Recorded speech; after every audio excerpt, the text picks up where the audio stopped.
ciência é algo que é baseado em evidências, não em filosofias e nem em suposições, mas sim em evidências técnicas.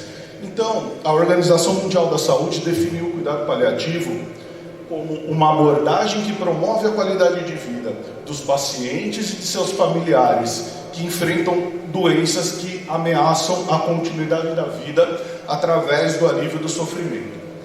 Quando a gente fala dessa definição, eu particularmente não gosto de nada que foque muito no cuidado paliativo, porque eu acredito que o cuidado paliativo é uma especialidade muito ampla, é uma especialidade que a gente pode falar que ela é macro, né? Ela tem uma visão ampla do paciente, de tudo. Então, quando a gente fala de uma definição pontual do cuidado paliativo, eu acho que a gente acaba pecando em alguma coisa, não criticando a Organização Mundial da Saúde, mas acho importante ter a definição do que é o cuidado paliativo. Mas eu acho que sempre que a gente vai olhar o cuidado paliativo, a gente tem que olhar as coisas de uma forma mais ampla e não tão fechada como uma definição e como palavras. Bom, eu sempre gosto, quando eu falo de cuidado paliativo, de basear essas definições e esses princípios em coisas que a gente está acostumado no nosso dia a dia e principalmente na base legal de tudo isso. Da onde que surgiu essa história de cuidado paliativo, né? Uma das coisas muito importantes, pensando na história do Brasil, é que o cuidado paliativo foi buscar, dentro do primeiro artigo da Constituição, alguma coisa que a gente pudesse ajudar a definir ele. Então a gente vai lá no artigo 1º da nossa Constituição, no parágrafo 3, a gente fala sobre um direito fundamental de todo cidadão brasileiro, que é o respeito à dignidade humana. Quando a gente fala de dignidade humana, a gente está falando de uma palavra que é o que é digno, né? O que é digno é uma coisa muito individual, vai de cada um, de acordo com a sua crença, da sua parte cultural, vai julgar o que é digno e o que não é. E isso é muito importante na definição de cuidado paliativo. Por quê? Porque a dignidade, ela fala individualmente de cada um tem o seu conceito de dignidade. E quando a pessoa quer que a sua dignidade seja respeitada, a gente também está respeitando a autonomia dessa pessoa. Por quê?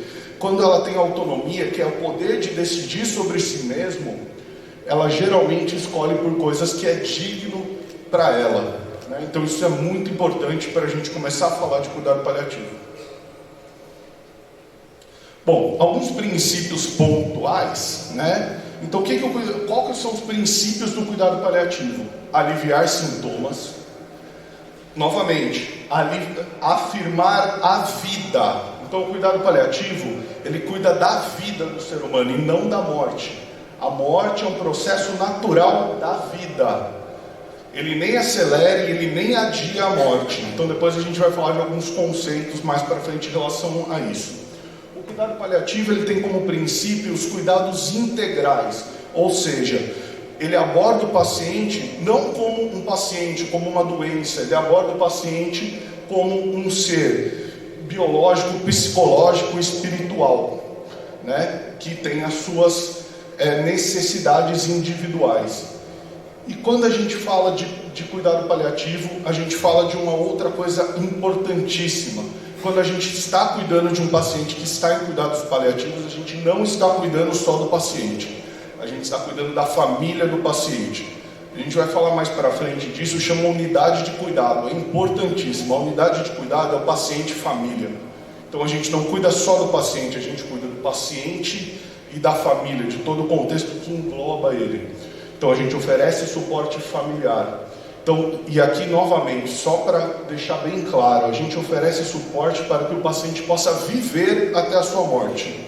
E não esperar a morte, que ele possa viver com qualidade de vida até a morte.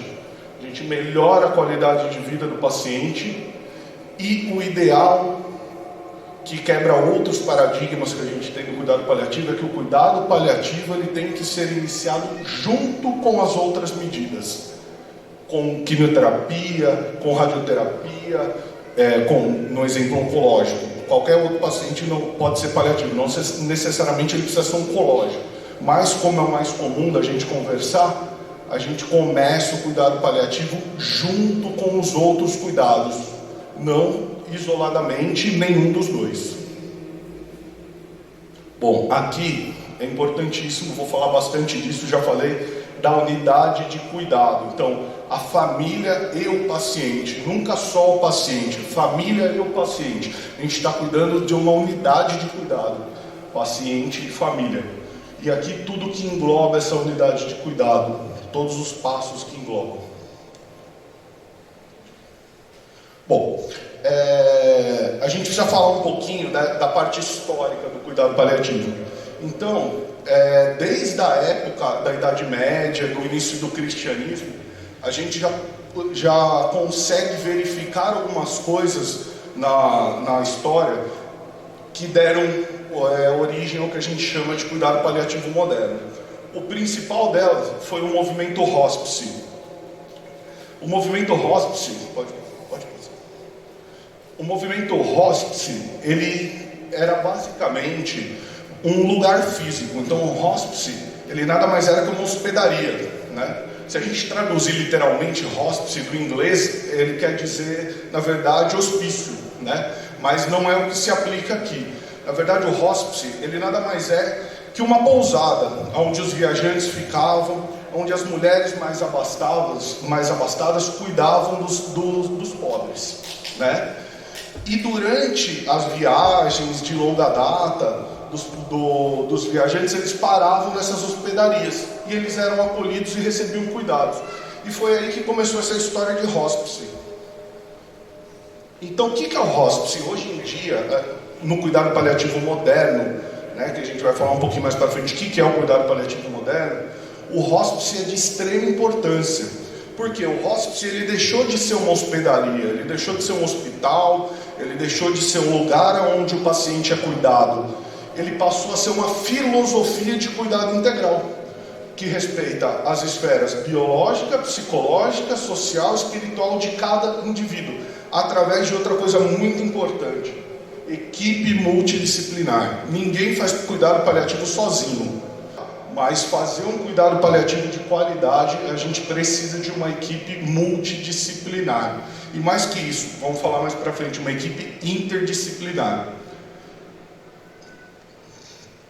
E quando a gente fala de hospice e de cuidado paliativo moderno, a gente fala da Cicely Saunders. Quem foi Cicely Saunders? Ela é a própria equipe multidisciplinar em pessoa. Ela era uma médica, enfermeira e assistente social inglesa, que ela pôde cuidar de um refugiado judeu, e ela doou todas as suas economias ao final da Segunda Guerra Mundial para construir um espaço onde ela poderia cuidar desse refugiado judeu.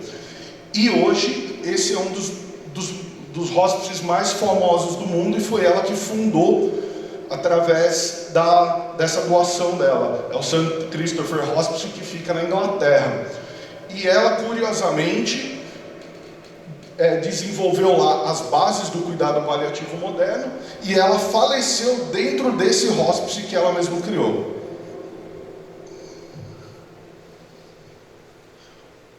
Outra pessoa muito importante no cuidado paliativo moderno é essa psiquiatra suíça-americana, Kübler-Ross. Tá? Ela é uma psiquiatra que ela desenvolveu um tema através de um livro que chama Sobre a Morte e o Morrer, que é um livro muito interessante porque ele volta a falar do paradigma da morte. E através deste livro ela mostrou os 5 estágios da tristeza. Então um paciente que tem uma doença ameaçadora à vida e está vivendo esse momento, ele geralmente passa por essas 5 fases, que são a negação, a raiva, a barganha, a depressão e a aceitação. E nesse livro dela, ela relata, são entrevistas que ela faz com alguns pacientes dela, que estavam em final de vida, em cuidados, né, paliativos, e ela desenvolveu esse modelo que são as fases que o paciente enfrenta durante o final de vida. E aí só pontualmente, historicamente, quando a gente fala de hospice e de cuidado paliativo moderno, a gente começa lá no século XIX. Então, é uma coisa muito recente. Mesmo fora do Brasil, nós fomos pensar na história da humanidade, na história da medicina, das ciências em geral. Essa história de hospice e de cuidados paliativos é uma coisa muito recente. Apesar de hoje em dia estar sendo muito estudado, nós temos muita evidência científica, ainda é algo muito recente, tá? Então nós temos aí vários relatos de locais que tiveram esses cuidados, mas nós podemos ver que é algo muito recente. Cresceu muito depois da Segunda Guerra Mundial com a Cicely Saunders, porém é algo muito recente ainda na nossa história. E agora eu vou mostrar um slide em relação ao como isso vem evoluindo no Brasil. Então, lá nós estávamos falando da Europa, da Inglaterra, do final da Segunda Guerra Mundial, em 1950 mais ou menos. No Brasil, nós fomos regulamentar os cuidados paliativos só em 2004. Então, faz praticamente 15 anos que a gente começou a falar disso de uma forma acadêmica, de uma forma científica no Brasil. Óbvio, existem relatos de alguns serviços que já executavam os cuidados paliativos lá no INCA, no Rio de Janeiro, no Hospital do Servidor Público Estadual aqui no Brasil, aqui em São Paulo.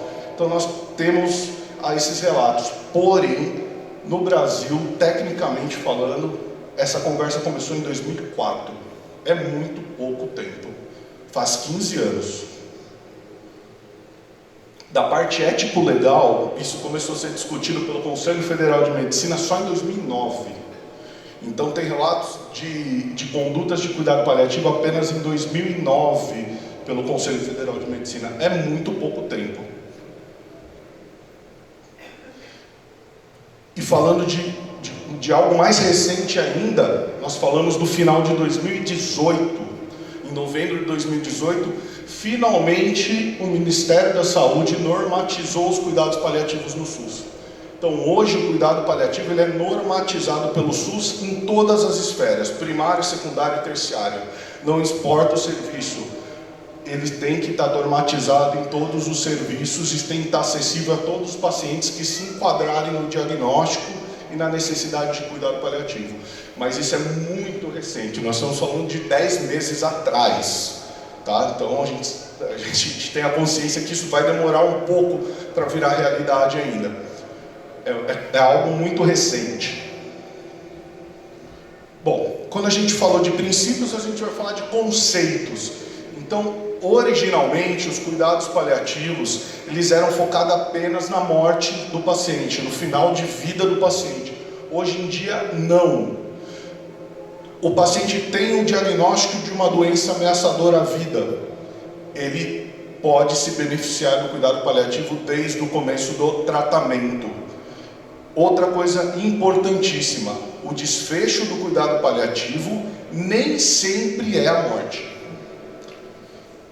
Por quê? O paciente que está em cuidados paliativos, ele pode receber alta e ser sim curado. Não necessariamente o desfecho desse paciente tem que ser a morte. Então essa é outra coisa importantíssima que eu gostaria que vocês levassem para casa. O cuidado paliativo pode curar um paciente junto com as outras terapias modificadoras de doença. O paciente que está em cuidado paliativo não precisa necessariamente ter como desfecho a morte. Esse gráfico é importantíssimo. Por quê? Porque ele mostra exatamente isso. Para mim, isso aqui é a coisa mais bonita de hoje. Por quê? Quando nós falamos de cuidado paliativo, nós estamos falando aqui do começo. O paciente teve o diagnóstico. E aqui está o cuidado paliativo. Ele já está acontecendo em todo o curso da doença, junto com a terapia modificadora de doença, junto com a quimio, junto com a rádio. Mas o cuidado paliativo está aqui. E conforme essa doença vai avançando, ela passa de uma fase aguda para uma fase crônica, o cuidado paliativo continua lá. Porém, ele passa a se tornar mais presente que a terapia modificadora de doença. E quando esse paciente chega numa fase avançada, ele também ainda está em cuidado paliativo. Porém, a gente chama isso de cuidado de final de vida. Quando que é essa fase avançada? Geralmente dizem que são os últimos 6 meses de vida. Porém, outra coisa importantíssima, não se fala em tempo dentro do cuidado paliativo. Por quê? O tempo é relativo. O tempo de cada um é diferente. Então existe um filósofo que ele chama Jacques Lacan. Ele fala do tempo. O tempo é uma variável individual de cada pessoa. Nunca se deve falar em meses, em dias, em horas, dentro do cuidado paliativo, porque isso varia em cada caso. Isso é cientificamente comprovado. Aqui saiu no Up to Date em 2004 a quebra daquele modelo que o cuidado paliativo terminava em morte, que o desfecho era morte. Não. O cuidado paliativo ele está junto com a terapia modificadora de doença. E outra coisa, o cuidado paliativo não termina na morte. Ué, mas a gente não vai mais ter o paciente, como é que a gente vai cuidar? Lembra que eu falei da unidade de cuidado? Quando a gente está falando de cuidado paliativo, a gente não está cuidando só do paciente, a gente está falando da família. E nessa fase aqui desse gráfico, a família vai ser cuidada pela equipe de saúde do mesmo jeito. Por quê? Porque o cuidado paliativo não cuida só desse momento, ele cuida também depois da morte, da fase do luto. Então, a equipe de cuidado paliativo, ela dá o apoio à unidade de cuidado, paciente e família. Quando não tivermos mais quando não tivermos mais um membro da família, nós continuamos o cuidado paliativo. Então, o membro da família, o membro faz parte de uma família e ele não está doente. Aparece o diagnóstico. O paciente está no centro do cuidado, mas a família está junto com o paciente. E quando o paciente, que é um membro da família, morre, a família continua. E o cuidado paliativo continua através do suporte ao luto. Bom, eu tinha falado anteriormente de alguns conceitos que nós íamos conversar em relação à morte. Quando a gente fala de morte hoje em dia, é uma palavra forte. Por quê? Porque a morte se tornou um paradigma. O homem evoluiu cientificamente, evoluiu culturalmente, e o homem não aceita mais a sua finitude. Nós não aceitamos mais a nossa finitude. Nós podemos ver que nós sonhamos com as outras pessoas morrendo, mas nós nunca sonhamos com nós mortos.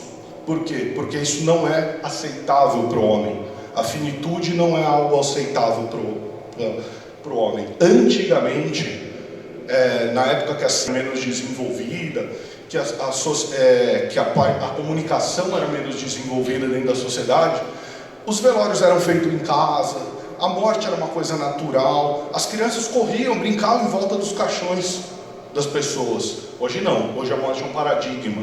Hoje ninguém pode falar de morte, que é coisa ruim. Não estou falando que é coisa boa, mas é um assunto ruim de se tocar. E isso criou uma grande doença na sociedade. Qual é essa doença? É a mortefobia.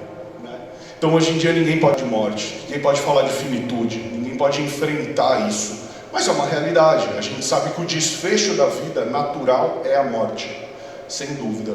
E quando a gente fala de morte, nesse processo de final de vida, existem alguns processos que são definidos cientificamente. E o principal deles, que é o que o cuidado paliativo defende, é a ortotanásia. O que seria a ortotanásia? A ortotanásia é a morte natural, é um processo natural de morte, sem prolongar a morte, né? Olha, nós estávamos falando até agora de vida, agora nós estamos falando de morte, tá? Então, quando a gente fala de ortotanásia, a gente não está falando de prolongar a vida, a gente está falando de... a gente não quer prolongar a morte. Quando a gente está falando de distanásia, que é o contrário da ortotanásia, nós estamos falando de prolongar não a vida, nós estamos falando de prolongar a morte. Então isso é isso que o cuidado paliativo quer abolir, a distanásia. O que é distanásia? É um processo no qual a morte é prolongada. Então o paciente fica, ele não tem mais condição de sair daquela situação, ele tem uma doença terminal, a qual é tecnicamente irreversível. Porém, o paciente está sendo submetido a procedimentos que estão prolongando a morte dele. A gente conhece bem esses procedimentos. E outra coisa importantíssima, a eutanásia. O que é eutanásia? Eutanásia não é assassinato, são coisas diferentes. Quando a gente fala de eutanásia, a gente está falando de acelerar a morte. De que forma? Através da piedade, diferente de um assassinato. O assassinato, a gente interrompe a vida. Quando a gente fala de eutanásia, a gente está falando de acelerar o processo de morte. Aí vem aquela grande história da área da saúde. Quando eu faço um sedativo para um paciente em cuidado paliativo, eu não estou praticando eutanásia? Não. Por duas coisas. O sedativo, ele é tecnicamente comprovado que não existe o poder de acelerar a morte. Porém, toda a medicação tem algo que chama duplo efeito. Então, quando nós fazemos uma medicação, pode ser uma dipirona, a gente pode ter uma parada cardiorrespiratória. Isso é o que a gente chama de duplo efeito. Isso acontece com a dipirona, acontece com a morfina. Tá? Então, fazer uma sedação paliativa não é isso. Fazer uma sedação paliativa é aliviar os sintomas do paciente. Ponto. Não tem eutanásia. A eutanásia é crime no Brasil. E, segunda coisa, existem países que o paciente está em cuidado paliativo e o desfecho dele é a eutanásia. Não é o caso do Brasil. Se isso acontecer, denuncie porque é crime. Por favor. Bom, quando a gente fala de cuidado paliativo, o cuidado paliativo é totalmente diferente daquela história das borboletas voando no quarto do paciente. Tá? Então, o cuidado paliativo é ciência. O cuidado paliativo é comprovado tecnicamente através de estudos internacionais. O principal estudo, na minha humilde opinião, é esse estudo do New England Journal of Medicine, onde ele pegou uma gama de pacientes que tinham câncer de pulmão e instituíram nesses pacientes, junto com a terapia modificadora de doença, no caso a quimio e a rádio, e a cirurgia, se necessário, os cuidados paliativos, tudo ao mesmo tempo. Sabe o que aconteceu com esses pacientes? A grande maioria desses pacientes que tiveram cuidados paliativos desde o começo, viveram 6 meses mais que os outros pacientes. E numa outra gama, uma outra vertente desse estudo, eles pegaram pacientes, fizeram o mesmo início. Então, rádio, quimio, cirurgia conforme necessário, cuidado paliativo. Quando o paciente chegou naquela fase do final de vida, eles não fizeram nada mais intervencionista, só aliviaram os sintomas dos pacientes. Quanto tempo os pacientes viveram? 6 meses a mais que outros pacientes que foram para a UTI, foram entubados, ficaram em ventilação mecânica e tudo mais. Então, é comprovadamente, óbvio, isso varia de caso para caso, mas esse daqui é um estudo com uma gama grande de pacientes, num centro de referência de cuidado paliativo, aonde o desfecho foi esse. Então, o cuidado paliativo aumentou a qualidade e o tempo de vida. Porque não adianta aumentar o tempo de vida, né? Tem que aumentar a qualidade de vida. O paciente tem que viver com qualidade o tempo a mais. Senão, aí a gente acaba cometendo ortotanásia. Desculpa, a gente acaba cometendo distanásia. Bom, e como é que a gente vai decidir que a gente vai oferecer para alguém cuidado paliativo? Isso aqui é fundamental, assim como tudo o resto, mas isso aqui é fundamental. Por quê? Não é fácil. É muito difícil a gente tomar essa decisão. Por quê? Se o cuidado paliativo melhora em tudo, por que a gente tem que decidir? Porque nós somos profissionais de saúde e para nós oferecermos o cuidado paliativo, nós temos que estar baseado tecnicamente. Não adianta usar o achismo. Isso aqui é uma ciência. Então a gente precisa de argumentos para determinar que um paciente está em cuidados paliativos. Bom, eu particularmente, óbvio que com o passar do tempo a gente vai abordando os pacientes, a gente vai desenvolvendo uma experiência técnica, né, um feeling técnico em relação a que paciente se beneficia ou não do cuidado paliativo. Porém, primeira coisa, doença ameaçadora à vida. Independente se há ou não proposta curativa. Então, mesma história de novo. Não é porque está em cuidado paliativo que o paciente vai morrer. Ele pode curar. Ele pode ter sim proposta curativa. E aí eu preciso decidir uma outra coisa. Se eu vou oferecer cuidado paliativo ou se eu vou fazer uma ação paliativa. Quando eu falo disso, eu falo, ação paliativa é algo pontual. Então, o meu paciente está com uma falta de ar que eu não consigo controlar. Eu vou lá, faço uma ação paliativa para melhorar esse sintoma. O cuidado paliativo não. O cuidado paliativo é uma coisa contínua, que vai através do tempo, de novo gráfico, através do tempo, junto a outra terapia, até o desfecho e depois do desfecho. Em todo momento, nós podemos fazer ações paliativas dentro do cuidado paliativo. Bom, mais uma vez, batendo o pé que o cuidado paliativo é ciência, que a gente tem comprovação do que a gente está fazendo. Isso aqui são duas ferramentas fundamentais para a gente decidir se o paciente se beneficia ou não de cuidado paliativo. Precisa usar isso toda vez que vai colocar o paciente em cuidado paliativo? Não. Por quê? Isso aqui é para estudo. Porém, em alguns momentos, isso pode ser de extrema importância. Na dúvida, nós podemos usar esses dois instrumentos. E dentro desses instrumentos, a gente tem uma coisa que é relativamente simples, mas se nós analisarmos a nossa cabeça com os nossos pacientes, a gente vai ver que isso é uma verdade.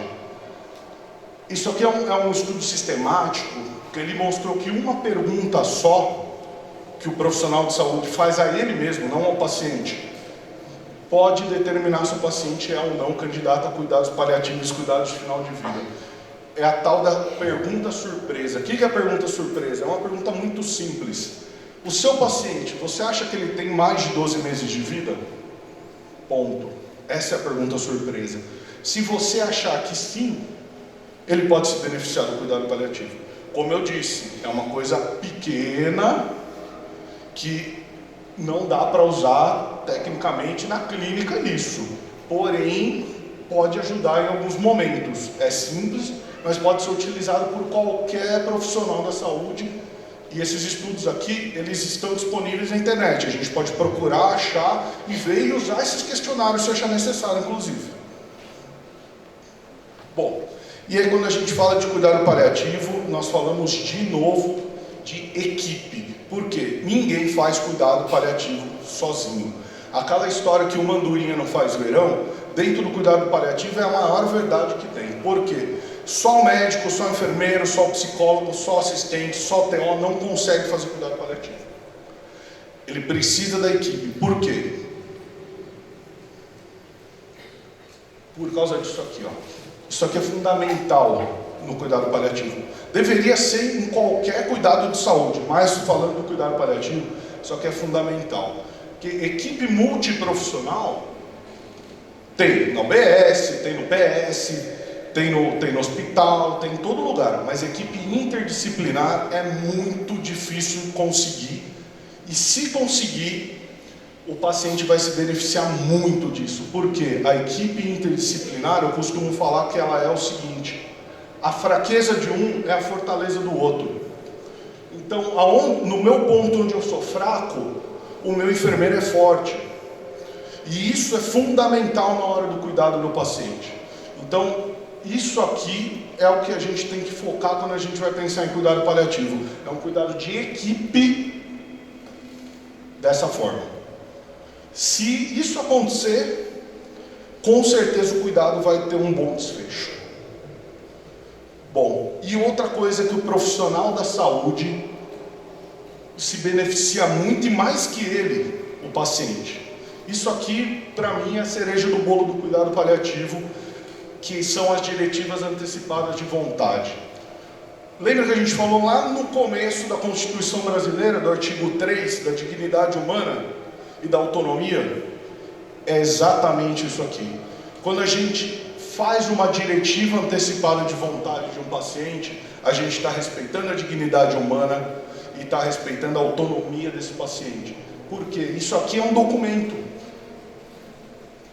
Esse documento ele pode ser escrito a próprio punho pelo paciente, ou ele pode ser simplesmente registrado em prontuário, onde o paciente vai dizer o que ele quer que seja feito quando ele não puder mais gozar da sua autonomia. Então isso é fundamental. Por quê? Porque o paciente estará exercendo a sua autonomia mesmo quando tecnicamente ele não puder mais exercer. Então isso aqui é fundamental. E por que isso é importante? Não é importante porque é um papel, porque o paciente não vai ser entubado, ou porque o paciente não vai para UTI. Não é essa a importância.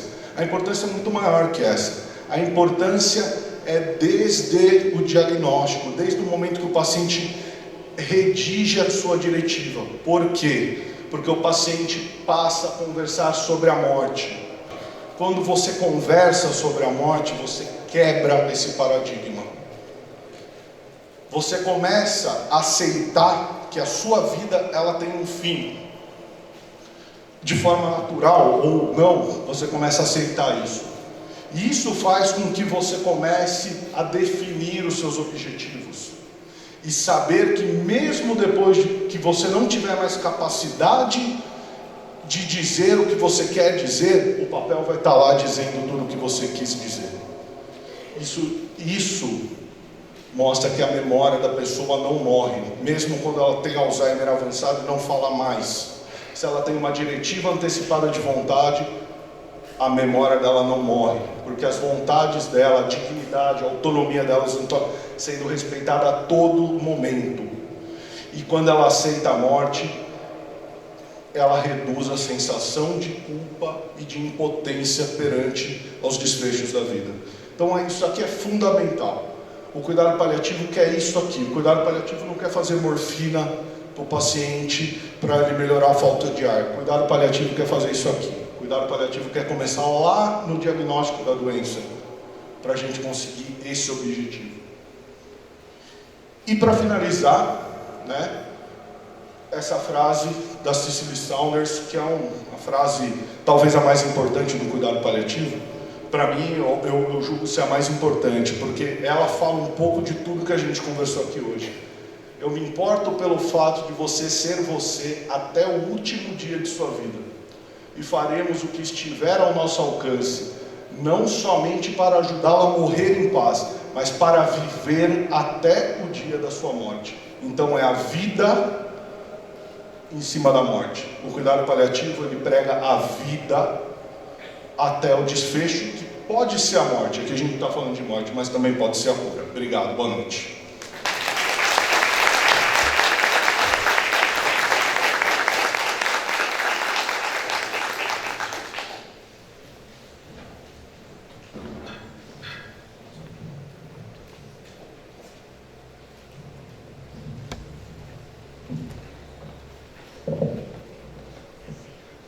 Alguém deseja fazer alguma pergunta ao Dr. Hércules sobre o tema explanado? Ninguém tem dúvida? Eu tenho. Vou entrar no microfone. Seguinte, quando você fala da parte do luto, quais são os cuidados com a família? Que tipo que é? Então, na verdade, Marta, muito boa pergunta. É que assim, eu gostaria de falar 5 horas sobre isso, porque o luto é uma coisa que é um desfecho importantíssimo, né? Quando a gente fala de luto, a gente fala de luto em várias fases, tá? Então o luto ele não é único exclusivamente depois da morte. O que a gente prega no cuidado paliativo é o que a gente chama de luto antecipatório. Então quando a gente conversa com o paciente, com a família sobre o desfecho, a gente acompanha ele desde o diagnóstico. Quando o paciente vai entrar em final de vida, a família já está esperando, o paciente já está esperando. Então a gente evita que no final, quando o paciente falece, a família desenvolva o que a gente chama de luto complicado, luto patológico. Então para isso, para a gente evitar, a gente tem que conversar do assunto, quebrar o paradigma da morte desde o diagnóstico.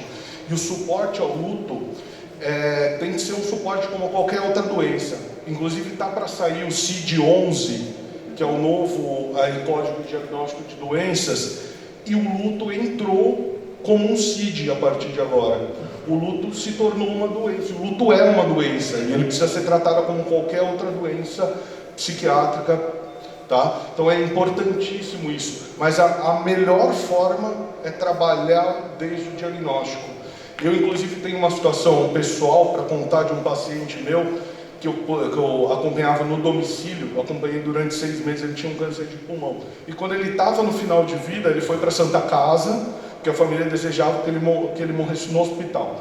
E aí ele foi para a Santa Casa, e para você ver como é importante essa história de trabalhar a morte, trabalhar o luto, a família saiu, quando o paciente estava no final de vida, nas últimas 48 horas, que a gente chama tecnicamente, a família saiu para resolver a questão do velório.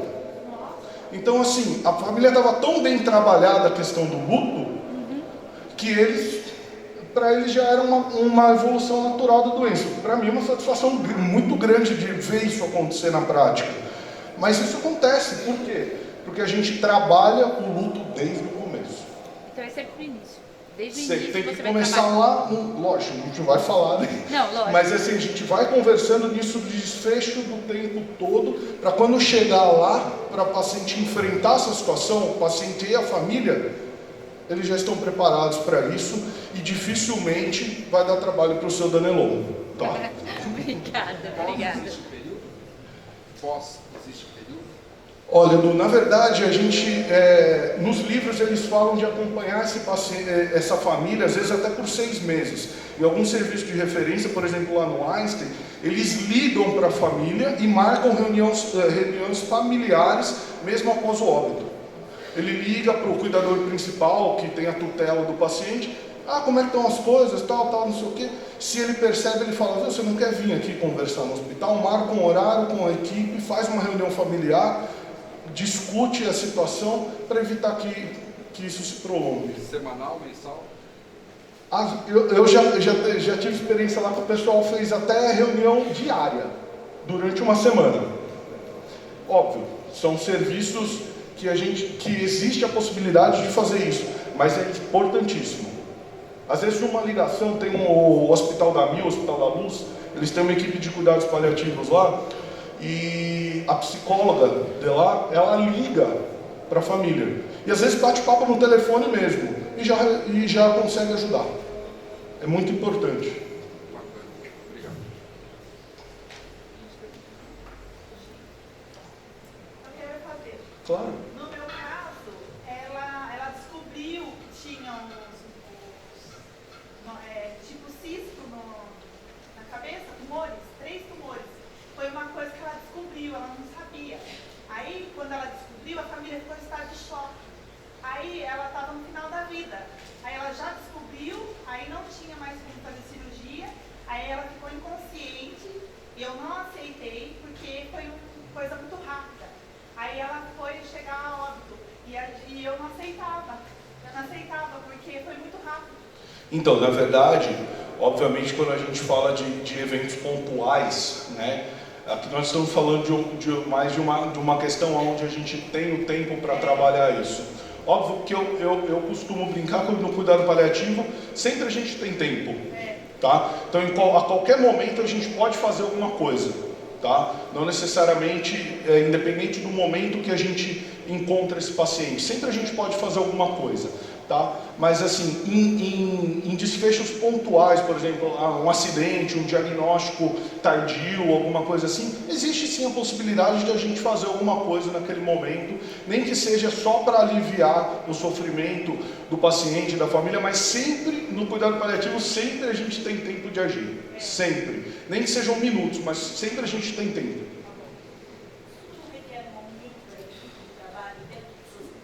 Então, na verdade, eu não diria nem aumento, eu diria capacitação.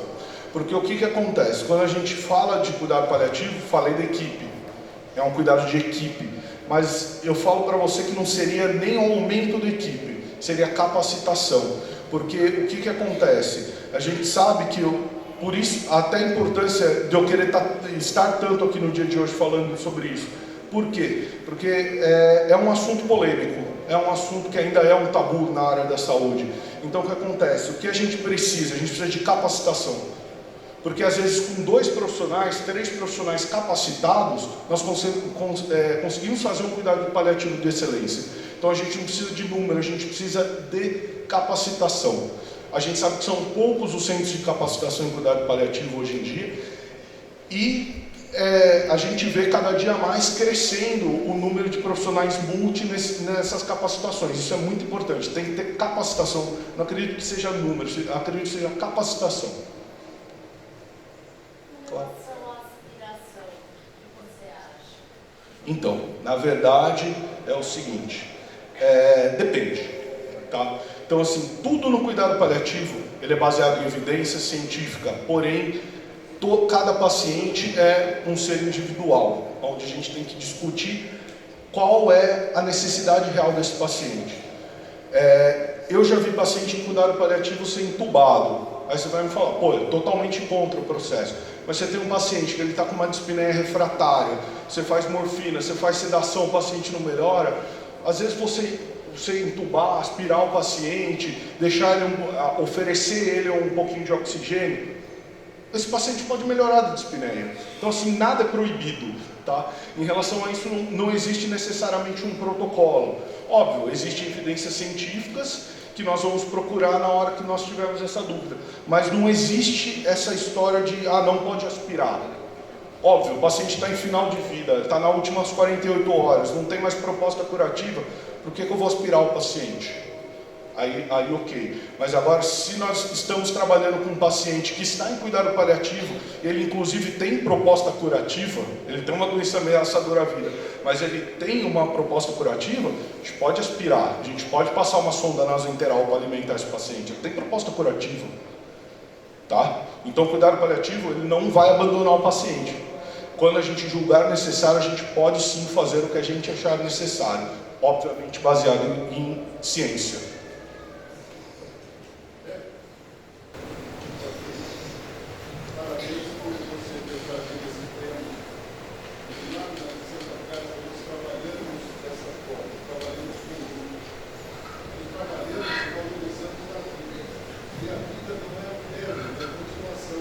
Sim.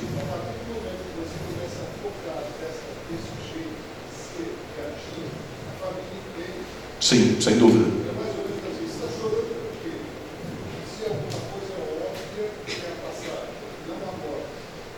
Sim.